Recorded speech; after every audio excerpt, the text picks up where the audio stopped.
어제 드디어 발품불패 카페가 10,000명을 돌파를 했습니다. 아직 가입 안 하신 분들 꼭 가입 부탁드리겠고요. 통계를 보면 한 달에 한 500분씩 가입을 해주고 계신 것 같아요. 재테크 자기개발 카페로서 앞으로 승승장구할 텐데 대대적으로 좀 카페 개편도 할 예정입니다. 이 카페의 특징 같은 경우에는 Q&A가 올라오면은 다 답변을 해드려요. 예전에 다양한 카페에 가입해서 활동을 해보면 질문을 올리면은 카페를 운영하는 사람이 댓글을 다는 경우는 거의 잘 없더라고요. 잘 모르시는 분들이 또 잘못 댓글을 다는 경우들도 많이 있고, 그래서 저는 카페를 운영을 하면서 질문들이 올라오면 아는 건 바로 달아드리고, 그렇다고 제가 모든 분야를 다 아는 거는 아니잖아요. 잘 모르면 각 분야의 전문가분들에게 바로 카톡을 보내요. 그래서 그 문제에 대한 어떤 해결을 해드리려고 노력을 하고 있습니다. 오늘 수원 영화동에 다녀왔습니다. 2021년 1월 달에 잔금을 납부한 물건인데 다가구 주택이거든요. 한 분이 소유를 하고 있는데 땅만 나온 거예요. 2분의 1 지분만. 계속 1년 동안은 가만히 있었습니다.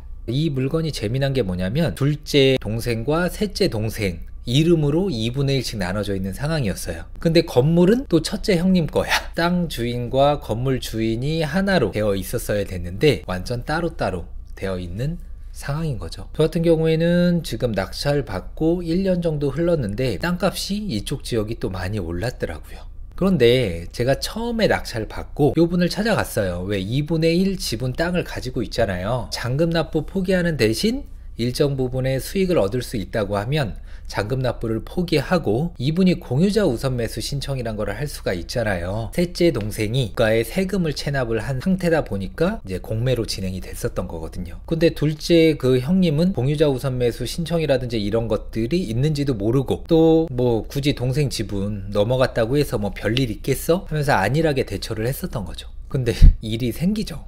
원래 이곳에 거주하고 계신 분들이니까 계속 거주하시는 게 가장 베스트잖아요. 근데 1년 동안 땅값이 많이 올라 버리니까 제 입장에서는 협의를 할 때 현재 시세대로 협의를 해야 되는 게 맞고, 대신에 저는 싸게 낙찰 받았기 때문에 공유자분에게도 말씀드렸어요. 시세대로 다 받겠다 하면 상대방 입장에서도 기분이 안 좋을 수도 있고 또 그 돈을 마련을 못 할 수도 있잖아요. 그래서 경매 공매로 낙찰 받으면 좋은 게, 저는 어차피 시세보다 싸게 낙찰 받았고 또 1년 동안 기다리니까 또 시세도 올라갔고, 그러면 현재 시세보다 좀 저렴하게 가격 협의를 한다고 하면 상대방 입장에서도 기분이 별로 나쁠 것도 없을 뿐더러 협의를 이렇게 원활하게 할 수가 있겠죠. 낙찰은 9,700만원 조금 넘게 받았어요. 제 실전반 15기 분들하고 함께 낙찰을 받은 상황인데 어쨌든 매입할 마음은 있으세요 지금. 근데 문제는 또 뭐냐, 현재 가지고 있는 돈은 5천에서 6천 정도 되신다고 하더라고요. 그럼 대출을 받아야 되잖아요. 근데 은행에서 건물은 본인 소유가 아니기 때문에 대출이 안 나올 가능성이 좀 커요. 제가 아는 대출해 주시는 분들이라든지 이금융권이라든지 샅샅이 뒤져서 이런 상황에서도 대출을 해줄 수 있는지 한번 알아보는 게 필요해요. 만약에 대출이 안 나온다고 하면 이분은 저한테 팔 마음도 있으시다고 하더라고요. 근데 그것도 살짝 좀 애매한 게, 제가 평당 1,000만원 정도를 제시를 했어요. 그러니까 이분이 그 정도 가격에 살 마음은 있는데 만약에 대출이 안 나올 경우에 그 정도 가격에 내가 살 마음이 있냐라고 물어보시더라고요. 저도 살 마음은 있죠. 하지만 2분의 1 지분 땅을 사기는 하지만 건물은 이분께 아니잖아요. 그럼 나중에 건물까지 살 어떤 돈을 저는 또 따로 마련을 해야 된단 말이에요.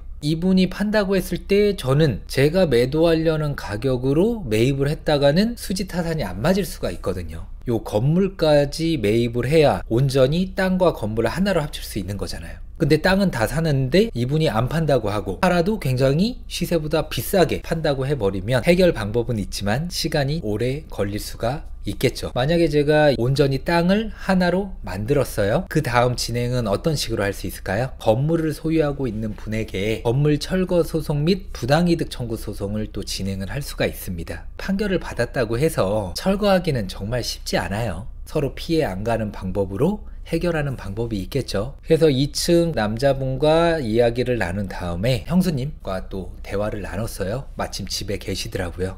근데 여기서 또 중요한 건 두 분이 사이가 굉장히 안 좋아요. 같은 한 지붕 아래 사는데 의가 상해서 말도 안 하고 서로 인사도 안 하는 그런 상황이라고 하더라고요. 2층에 있는 분과 마주하면서 살고 싶어 하지 않더라고요. 이 건물을 팔고 싶은 마음도 있대요. 2층 요분이 대출이 안 나온다고 하면 이분의 지분을 인수를 하고 또 1층 형수님과 또 이야기를 해서 건물까지 매입해서 하나로 합친 다음에 매도하는 그 전략을 지금 취할까 생각 중입니다. 공동투자로 진행을 했기 때문에 여러 가지 변수 상황들에 대해서 다 빠르게 대처를 할 수가 있는 거죠. 나 혼자 있다고 하면 건물도 매입하고 땅도 매입하는 게 조금 부담스러울 수 있었지만은 공동으로 입찰을 했기 때문에 또 의견 나눠서 돈을 모은다고 하면은 해결할 수 있는 장점이 있죠. 그래서 현재 1,300만원 정도의 이와 비슷한 물건이 나와 있고 1,600만원 도로랑 완전 붙어 있는 그런 땅들은 2,000만원까지도 나와 있더라고요.